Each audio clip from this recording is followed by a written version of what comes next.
부진한 스마트폰 시장 속 폴더블폰 공략하는 삼성전자에 대해서 알아보겠습니다. 네, 본격적으로 이슈 들어가기 전에 네. 연희님 핸드폰 바꾸신 지 얼마나 되셨어요? 저 핸드폰 바꾼 지 4개월 정도 된 것 같아요. 얼마 안 됐네요. 네. 저는 3년 됐거든요. 네, 그래서 스마트폰 교체 시기가 좀 길다는 점을 말씀드리려고 했는데 길었어요. 그래. 네.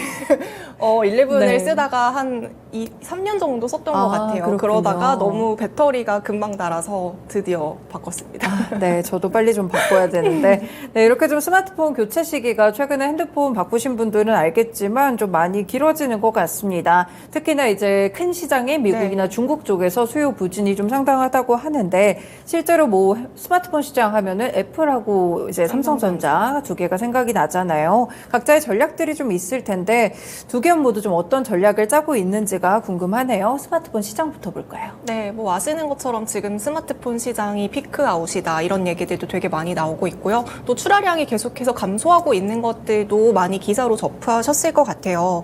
올해 전 세계 스마트폰 출하량이 10년 만에 최저 수준을 달성할 것이다라는 전망들이 나오고 있고요. 전년과 비교해서 출하량이 한 6% 정도 감소하면서 11억 5천만 대로 시장에서는 예상을 하고 있습니다. 아무래도 말씀 주신 것처럼 중국 경제가 지금 살아나지 못하는 상황이고요. 또 북미 쪽에서도 수요가 늘지 않으면서 지금 출하량이 8분기 연속으로 계속해서 감소하는 추세거든요. 지금 2분기 출하량을 뚝 떼놓고 봐도 지금 2분기 출하량이 2억 6,590만 대 기록하면서 전년 동기 대비 10%가량 감소했고요. 1분기와 비교해서도 1% 정도 하락하면서 계속해서 출하량이 떨어지는 모습들을 보여주고 있습니다. 네. 지금 2분기에 그 글로벌 스마트폰 시장 점유율 중에서 삼성전자가 1위 한 거 알고 계시죠? 20% 기록하면서 출하량 1위를 차지했는데요. 이어서 애플이 점유율이 16% 기록하면서 2위를 차지했습니다. 삼성전자가 그 판매량에서 1위를 기록했습니다만 그럼에도 불구하고 이제 전년 동기 대비 14% 정도 감소하면서 출하량은 네. 전체적으로 떨어진 모습들을 보여주고 있고요. 더불어서 이제 판매량 자체는 1위지만 수익성 부분에서는 애플보다는 수익성이 좀 낮습니다. 애플이 삼성전자보다 7배 더 많은 수익성을 가지고 가고 있거든요. 아무래도 애플 같은 경우에는 비싸게 스마트폰을 판매하면서 고가 프리미엄 전략을 썼지만 네. 삼성전자는 약간 중저가 시장 쪽을 공략하면서 박리담의 쪽을 선택을 한 것 같습니다. 그러면서 수익성 쪽에서는 약간의 차이가 있었는데요. 그래서 지금 삼성전자의 목표는 앞으로의 숙제는 판매량을 1위를 유지하면서도 네. 수익성을 함께 잡아가는 것이 앞으로의 숙제라고 볼 수 있겠습니다. 네, 수익성을 끌어올리는 게 삼성전자 쪽의 숙제이다 이렇게 또 말씀을 주셨는데 그러면 이제 이번에 폴더블 폰도 또 새롭게 출시를 했잖아요. 네. 굉장히 좀 예쁘던데 이쪽 수요는 좀 어떻게 잡히고 있을까요? 그래도 폴더블 폰 쪽의 시장 출하량은 계속해서 늘어나는 긍정적인 모습들을 보여주고 있습니다. 세계 폴더블 폰 판매량이 지난해 1,310만 대였거든요. 그런데 올해는 1,860만 대까지 늘어날 것으로 전망이 되고 있고요. 내년에는 지금보다 2배 더 넘는 출하량을 가져갈 것이다라고 시장에서는 예측하고 있습니다. 네. 그래서 스마트폰 시장 자체는 지금 부진한 모습을 보여주는 건 맞지만 폴더블 폰 쪽에 대한 전망은 굉장히 긍정적으로 보는 시각들이 많고요. 그래서 구글이라던가 모토로라도 최근 들어서 이제 폴더블 폰 시장 쪽에 뛰어드는 모습들을 보여주고 있고 또 제품들도 출시하는 모습들을 계속해서 보여주고 있는 것 같습니다. 그래도 아무래도 지금까지는 폴더블 폰 시장 쪽에는 삼성전자가 가장 우위를 점하고 있다라고 볼 그렇죠. 수가 있는데요. 네. 삼성전자에서도 이제는 수익성을 끌어올리기 위한 그 조건으로 폴더블 폰 쪽에 그 비중을 한 30% 이상으로 끌어올리겠다라는 목표를 지금 설정한 상황이고요. 이번에 8월에 출시했던 갤럭시 Z 플립 그리고 폴드 5 같은 경우에는요. 가격을 이전 전작보다 인상을 했습니다. 네. 256GB를 기준으로 플립 5 같은 경우에는 전작보다 한 4만 원가량 인상을 했고요. 폴드 5의 경우에도 전작보다 9만 원가량 인상하면서 또 수익성을 끌어올리기 위한 모습들을 보여주고 있고요. 어찌됐건 삼성전자에서는 이번에 출시됐던 이 그 5세대 플립에 대해서 올해 총 판매 목표를 1,000만 대 이상 판매하겠다라는 목표를 설정하고 있습니다. 네, 어느 정도 좀 잘 팔려야지 수익성까지 끌어올릴 수가 있을 것 같은데 지금 출시한 지 한 달 정도 지났어요. 혹시 네. 주변에서 쓰는 분 보신 적 있으세요? 그래도 꽤 요즘 지하철에서도 네. 그 플립 쓰시는 분들 꽤 많이 보이더라고요. 네. 그리고 주변에서 또 이제 20대 친구들 사이에서도 이거 플립 쓰시는 분도 되게 많이 봤어요. 네, 그렇군요. 확실히 좀 예쁜 것도 있고 업무용으로도 쓰시는 분들이 네. 꽤 있더라고요. 화면이 좀 넓게 가져갈 수 있다 보니까 어느 정도 잘 팔리는지 궁금한데 지금 판매량이 좀 어떻게 잡히고 있을까요? 네, 지금 이제 출시가 되고 한 달 정도가 지났는데 그래도 시장의 반응 그리고 사용자 쪽들의 그 호응도 굉장히 좋은 편인 것 같습니다. 네. 일단 전작에 비해서 기술적인 부분들도 상당히 많이 업그레이드가 됐는데요. 그러면서 시장에서는 이번에 출시됐던 그 폴드 5, 플립 5 같은 경우에는 굉장히 완성도가 높은 폴더블 폰이다라는 평가까지 내놓기도 했습니다. 그동안 출시됐던 폴더블 폰 시리즈 중에서 이번에 출시된 게 가장 두께도 가볍고 두께도 얇아졌고요. 그리고 이제 폴더블 폰 하면 이제 주변에서 가장 많이 좀 불만 상황이라고 했던 게 배터리가 굉장히 금방 네. 닳는다 이런 얘기들이 많았었는데요. 이 배터리 효율도 이번에는 크게 향상이 됐습니다. 특히 이제 갤럭시 Z 플립 5 같은 경우에는요. 그 원래는 외부에서 화면을 볼 수 있는 게 한 그 절반 수준을 차지했었지만 이번에 이제 바뀐 거는 화면이 2배가량 더 이상 넓어졌기 때문에 굳이 화면을 피지 않아도 그 접혀 있는 상태에서도 여러 가지 어플을 실행할 수 있기 때문에 사용성이라던가 편의성이 상당히 많이 증대됐습니다. 네. 덕분에 판매 실적도 굉장히 좋았는데요. 국내에서는 일주일 동안 사전 판매 기간을 거쳤는데요. 그 기간 동안 102만 대 가량이 이제 사전 판매 기록을 달성하면서 그동안의 폴더블 폰 그 기록 실적에서 역대 최대를 기록을 했고요. 또 지난해 플립 4 그리고 폴드 4의 경우에는 사전 판매량이 100만 대 미만이었어요. 100만 대 미만이요. 네. 네, 97만 대였는데 이번에는 102만 대, 100만 대를 넘어서면서 전작보다 판매량이 한 5% 정도 증가했다라는 것들을 확인할 수 있습니다. 국내뿐만이 아니라 글로벌 쪽에 있는 판매량도 굉장히 좋았는데요. 인도에서는 28시간 만에 10만 대를 넘어서면서 전작보다 그 예약을 했던 건수의 속도가 굉장히 빠르게 증가했다라는 것도 확인을 할 수가 있었고요. 인도뿐만이 아니라 뭐 유럽이라던가 중남미라던가 동남아 다른 글로벌 주요 국가 쪽에서도 사전 판매량이 굉장히 예상보다 높게 나왔다라고 이제 알려지고 있습니다. 네. 물론 이제 9월에 아이폰 15 시리즈가 지금 출시될 전망이잖아요. 그렇기 때문에 아이폰이 출시가 돼도 기존의 삼성전자 쪽의 제품에 지속적으로 관심을 가질까에 대해서는 우리가 조금 더 지켜봐야 되는 문제겠지만요. 어찌됐건 삼성전자의 앞으로의 목표는 스마트폰의 주류 모델을 기존의 바 형태에서 이제는 폴더블 쪽으로 이쪽으로 대중화를 이루겠다라는 목표를 가지고 있습니다. 네, 그렇군요. 앞서서 말씀 주신 대로 인도라든지 유럽 시장 이런 데서는 삼성전자가 참 잘 팔고 있는 것 같은데 사실 중국에서는 점유율을 좀 차지하지 못하고 있는 모습이 있잖아요. 그래서 이제 폴더블 폰을 좀 공략하면서 중국 시장도 좀 어느 정도 확보를 할 수 있지 않을까 이런 기대감도 있는데 어떻게 보시나요? 2014년까지만 하더라도 그래도 삼성전자가 중국 쪽에서 스마트폰 점유율이 20% 수준이었지만요. 우리가 중국과의 여러 가지 이슈를 겪는 과정에서 2019년 이후부터는 중국 쪽에서의 스마트폰 비중이 1%, 뭐 거의 제로에 가까울 정도로 점유율이 낮은 상황이라고 볼 수가 있습니다. 네. 지금 중국의 경우에는 화웨이와 같은 자국 브랜드 그리고 아이폰에 대한 선호도가 특히 높은 국가인데요. 그럼에도 불구하고 폴더블 폰 쪽에서는 삼성전자의 존재감이 중국에서도 어느 정도 드러나고 있다라는 것들을 확인을 할 수가 있습니다. 중국 내부에서도 지금 폴더블 폰, 스마트폰에 대한 사랑이 계속해서 증가하고 있는데요. 올해 1분기 중국의 폴더블 폰 시장이 전년 동기 대비 117%나 성장하면서 108만 대를 기록할 것으로 보이고 있고요. 올해 1분기 스마트폰 출하량의 절반 수준일 정도로 지금 중국 내부에서도 폴더블 폰에 대한 수요가 많다라는 것들을 확인을 할 수가 있습니다. 삼성전자가 19년에 폴더블 폰을 처음 네네. 출시를 했잖아요. 그러면서 굉장히 많은 주목을 받았습니다. 그렇기 때문에 이제 중국 쪽에서도 화웨이라던가 샤오미도 폴더블 폰을 이제 뒤늦게 내놓았지만 사실상 삼성전자와 비교해서 여러 가지 성능이라던가 기능이라던가 이런 부분 쪽에서 부족함이 많다라는 평이 있어 왔거든요. 그렇기 때문에 이제 삼성전자 쪽에 대한 수요가 더 높아진 것으로 보고 있고요. 덕분에 지난해 1분기에는 중국 폴더블 폰 시장에서 삼성전자 점유율이 작년 1분기에는 전에는 6% 수준이었지만요. 올 1분기는 이제 샤오미가 27%, 오포가 27%로 공동 1등이었고요. 그 뒤를 이어서 삼성전자가 26%의 점유율을 차지하면서 2위까지 오르게 됐습니다. 심지어 지금 1위와 1%의 격차밖에 차이가 나지 않고 있기 때문에 삼성에서 이 폴더블 폰을 조금 더 중국 시장에서 공략을 한다면 이 격차를 조금 더 빠르게 줄일 수 있고 더불어서 이 격차를 넘어서서 1위로 금방 오를 수 있다라는 긍정적인 전망까지 나오고 있고요.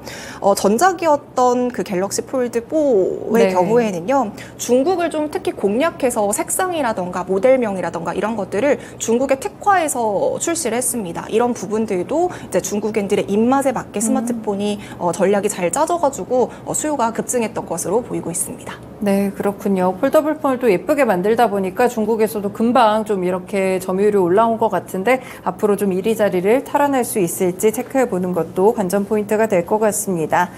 사실 뭐 중국 이외에도 사실 삼성전자 스마트폰이 오히려 비슷한 국가인 아시아 국가에서 좀 많이 부진하더라고요. 일본 쪽도 아이폰 선호도가 상당히 좀 높은 것 같은데 일본 시장에서는 삼성전자가 어느 정도의 입지를 갖고 있을까요? 네, 일본 국민들의 소비 특징을 보면요. 뭐 우리나라도 약간 일본과의 여러 가지 정치적인 이슈가 있을 때마다 애국 소비가 강한 편이지만 네, 일본 사람들도 약간 애국 소비가 굉장히 강한 국가입니다. 그래서 한국과 일본 간의 여러 가지 갈등 이슈를 겪으면서 일본 내에서 어느 정도의 그 혐한 감정이 생겼습니다. 그러면서 이제 스마트폰 시장에서도 삼성전자라던가 국내 브랜드들의 점유율이 일본 시장에서 3%대까지 떨어진 적이 있었거든요. 하지만 지금은 다행스럽게도 이 3%대의 점유율을 어느 정도는 끌어올린 상황이고요. 작년의 기준으로 지금 일본의 스마트폰 시장에서 출하량 기준 점유율 50.4위로 1위는 애플이 차지하고 있고요. 그 다음에 삼성전자의 경우에는 10%대까지 점유율을 끌어올리면서 일본의 자국 브랜드들과 함께 경쟁을 하고 있는 상황이다라는 지금의 모습입니다. 삼성전자도 지금 3%대 점유율에서 10%대까지 끌어올리기 위해서 굉장히 다양한 전략들을 세우고 다양한 노력들을 했었는데요. 일단은 첫 번째로 일본 쪽에서 갤럭시를 많이 사용할 수 있도록 소비 심리를 끌어올리기 위해서 핸드폰에 삼성이라는 로고 대신에 갤럭시로 바꿨어요. 삼성 하면 어찌됐건 한국이라는 브랜드를 떠올릴 수 있으니까 삼성을 지우고 갤럭시 로고를 넣으면서 이 한국이라는 기업의 인식을 좀 덜하게 한 것도 좀 전략이 잘 맞아 떨어진 것 같고요. 물론 지금은 점유율을 어느 정도 회복한 상황이라서 지금은 다시 삼성이라는 로고로 바꾼 상황이라고 합니다. 여기에 지금 폴더블 폰까지 일본 시장에 공략을 하고 있는 상황이고요. 지금 일본 현지 브랜드 중에서는 아직까지는 폴더블 폰을 출시한 브랜드들이 없어요. 그래서 삼성전자가 이쪽 시장을 침투해서 점유율을 조금 더 끌어올릴 수 있는 기회가 될 것으로 보이고 있고요. 지금 일본에서는 구글의 픽셀 폴더블 폰이 일본 시장에서 좀 빠르게 점유율을 넓혀가고 있는 상황이고요. 삼성전자를 견제하기 위해서 구글에서는 원래 출시 일자보다 한 달 정도 더 빠르게 일본 쪽에서 출시를 했고요. 호응도 좋은 상황이라고 하고요. 또 모토로라 같은 경우에도 최근에 또 이제 삼성전자보다 먼저 출시하면서 일본 시장에 경쟁에 뛰어든 상황입니다. 이제 삼성전자도 곧 일본 시장에 진출하는 날이 얼마 남지 않았는데요. 함께 진출을 하게 된다면 본격적으로 일본 내부에서도 폴더블 폰 경쟁이 치열해질 것으로 보입니다. 네, 나라 안에서 각각의 경쟁사들이 좀 다른 것 같다는 생각이 드는데 그러면 삼성전자가 구체적으로 일본에는 판매 일정을 좀 어떻게 잡고 있을까요? 네, 지금 일본에서는 사전 예약 구매 기간입니다. 22일부터 31일까지는 사전 구매 예약 기간이고요. 9월 1일부터 일본 쪽에서 정식적으로 판매가 될 예정인데요. 가격의 경우에는 플립5가 141만 원으로 측정이 되어 있고요. 폴드5의 경우에는 222만 원으로 국내에서 출고된 가격보다 일본 쪽에서 조금 더 비쌉니다. 2만 원에서 한 12만 원가량 일본에서는 조금 더 비싸게 팔릴 예정이고요. 앞서서 애플이 일본 시장에서 지금 50% 넘는 점유율을 가져가면서 일본 시장에서는 1위라고 말씀을 드렸지만요. 이 점유율이 적은 수준이지만 애플 쪽에서도 계속해서 떨어지는 모습들이 연출이 되고 있어요. 2021년에는 55.6%의 점유율을 가져가던 애플이었고요. 2022년에는 50.8%로 5% 정도 떨어졌고요. 여기에 올 2분기 점유율은 애플이 47%까지 떨어진 상황입니다. 이 과정에서 삼성전자 이 폴더블 폰이 출시가 되면서 일본 내에 잘 침투할 수 있을지 이런 것들도 우리가 지켜보면 좋을 것 같습니다. 네, 중국 시장과 일본 시장의 삼성전자의 입지 가지들을 체크를 해봤는데요. 그리고 삼성전자가 이번에도 또 톰 브라운이랑 협업 네. 에디션을 출시한다고 하는데 굉장히 여러 번 하네요. 이번이 맞아요. 몇 번째인가요? 지금 4번째. 이번까지 네. 합하면 총 4번째인데요. Z4 그 세대를 제외하고는 이제 모든 시리즈에서 톰 네. 브라운과 함께 협업을 하는 모습들을 보여주고 있습니다. 브랜드를 협업하는 효과는요, 인지도라던가 화제성을 높이는 데도 굉장히 긍정적이고요. 또 이제 기존의 삼성전자 핸드폰을 좋아하는 고객층 이외에도 톰 브라운을 좋아하는 고객층의 수요까지 함께 끌어모을 수 있기 때문에 여러 가지 장점이 있어서 네. 이런 브랜드 협업을 자주 하는 것 같습니다. 한정 판매입니다. 그렇기 때문에 이제 인기도 굉장히 높은데요. Z 플립부터 Z 플립 3까지 모두 1000대 미만의 톰 브라운 에디션이 국내 쪽에 유통이 된 상황이고요. 굉장히 적은 물량이 유통이 되었지만 수요는 굉장히 많습니다. 그래서 프리미엄이 붙어가지고 되파하는 수요들도 굉장히 네. 많아지고 있는 상황이고요. 이번에 Z 플립 5라던가 그 폴드 5도 사전 예약이 굉장히 많았잖아요. 맞죠. 그래서 이번에 톰 브라운 에디션도 또 인기가 훨씬 더 많을 것으로 예상이 되고 있고요. 더 인기가 높아져서 이쪽으로 또 이제 프리미엄이 붙어서 2차 거래가 이루어질 수도 있겠다라는 생각이 듭니다. 네, 이런 부분들도 이슈를 끌기도 하고 또 마케팅 측면에서도 상당히 좋을 것 같다라는 생각들이 드는데 사실 삼성전자가 제일 먼저 좀 뛰어들긴 했지만 폴더블폰 시장 자체가 굉장히 좀 커지는 그런 상황이에요. 그런데 이제 사실상 어떻게 보면 카운터파트라고 볼 수 있는 애플의 경우에는 아직까지 폴더블폰 출시를 하지 않았다는 점이 사실은 좀 의문인데요. 애플이 폴더블폰을 출시를 하지 않았기 때문에 애플이 지금 이쪽 분야를 배제하고 있는 건가라고 생각을 할 수도 있지만 또 애플의 행보들을 보면 그렇지만은 않다라는 것들을 확인을 할 수가 있는데요. 애플은 계속해서 꾸준하게 폴더블폰과 관련한 특허들을 취득하고 있다라는 소식들이 네. 전해지고 있습니다. 지난 2월에는 그 화면뿐만이 아니라 기기 여러 부분들을 터치해가지고 기능을 수행하는 기술 특허를 취득을 한 바가 있고요. 이 특허에는 랩 어라운드 스크린 도면이라는 특허가 함께 포함이 됐는데요. 이 랩 어라운드 스크린은 그 스마트폰의 뒷면까지 디스플레이를 적용하는 기술이라고 합니다. 그렇기 때문에 보통은 접이식 스마트폰에 쓰는 기술이기 때문에 이런 특허를 취득한 게 앞으로 폴더블폰 시장에 뛰어드는 거 아니냐라는 기대감이 함께 모여지고 있고요. 또 이번 7월에도 롤러블 디스플레이와 관련한 특허도 함께 출시를 한 바가 있습니다.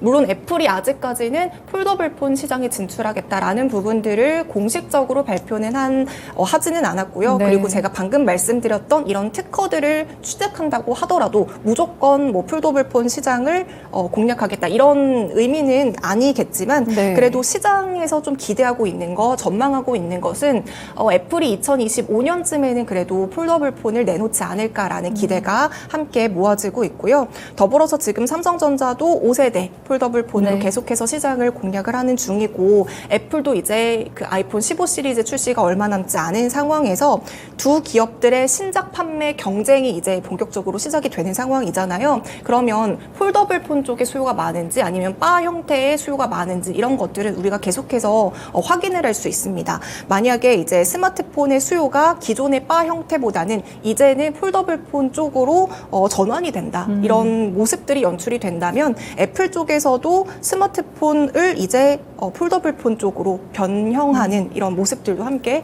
연출이 될 수 있을 것으로 보입니다. 네, 그렇군요. 저희가 이제 서두에 언급을 했듯이 아무래도 스마트폰의 교체 주기가 많이 길어지다 보니까 확실히 신형에서 좀 확실하게 고객들의 매력을 좀 사로잡는 게 더욱더 중요해지는 것 같습니다. 이제 말씀 주신 대로 곧 아이폰 15 시리즈가 또 출시가 될 텐데 삼성도 이미 폴더블폰 관련한 시리즈 5번째를 내놓은 상태이기 때문에 과연 시장에서는 어떻게 경쟁률 싸움을 하게 될지 이 부분을 살펴보시면 좋을 것 같습니다. 일부 쉬운 이슈 읽어주기였습니다.